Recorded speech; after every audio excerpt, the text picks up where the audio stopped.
अभी एक क्वेश्चन बचा हुआ था, क्या है, 4/5x - 2 की पावर होल क्यूब।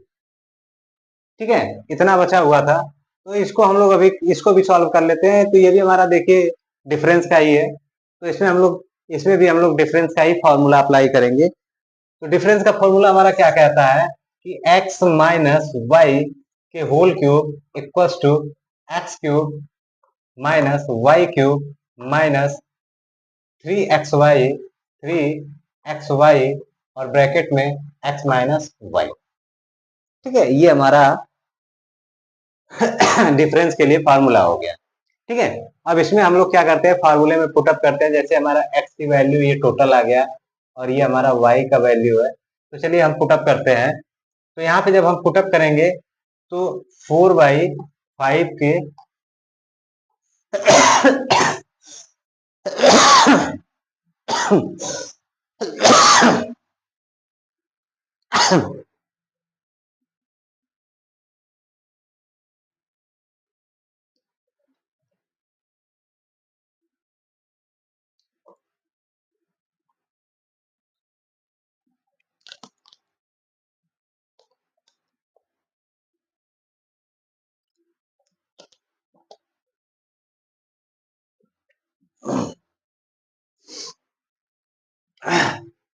ठीक है, तो हमने x और y की वैल्यू पुटअप किया। फिर इसके बाद क्या किया, y की वैल्यू कितना है, 2 के पावर क्यूब कर लिया। ठीक है, -3 इंटू x की वैल्यू पुटअप करेंगे तो 4/5x, फिर इसके बाद मल्टीप्लाई बाई y की वैल्यू कितना है, 2 है, और यहाँ पे हमारा 4/5 माइनस 4/5x माइनस 2, ये हमने फार्मूले में पुटअप कर लिया।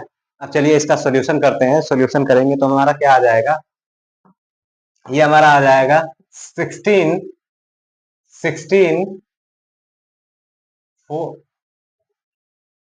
यहाँ पे होल क्यूब रहेगा, तो 4 का क्यूब कितना आता है, 64, और 5 का 125, ये हो गया हमारा एक्स क्यूब, माइनस 2 का होल क्यूब कितना आता है, 8, माइनस 3 4 जा 12, 12 2 जा 24, ये हमारा आ गया 24/5 इंटू एक्स, फिर ब्रैकेट्स में 4/5 एक्स माइनस 2, ये हमारा आ गया। चलिए इसको फिर से सॉल्व करते हैं, देखते हैं। ठीक है, इतना आ गया, इसको सॉल्व करते हैं तो 64/125 एक्स क्यूब माइनस 8 माइनस इस टर्म का इसमें मल्टीप्लाई करेंगे और फिर इसमें मल्टीप्लाई करेंगे, देखते हैं कितना आता है। तो 24 4 जा कितना आ जाएगा, 24 4 जा 96 आता है, 96 आ जाएगा, divide by 5 x into x हमारा क्या हो जाएगा, एक्स स्क्वायर आ जाएगा। फिर ये माइनस इस माइनस को प्लस कर देगा, प्लस हो जाएगा, इसका और इसका मल्टीप्लाई होगा, तो 24 2 जा 48 अपॉन 5 एक्स आ जाएगा। ठीक है, तो यहाँ पे सॉल्व करने का, यहाँ पे शायद ये 25 आएगा, क्योंकि 5 का मल्टीप्लाई मैंने नहीं किया था।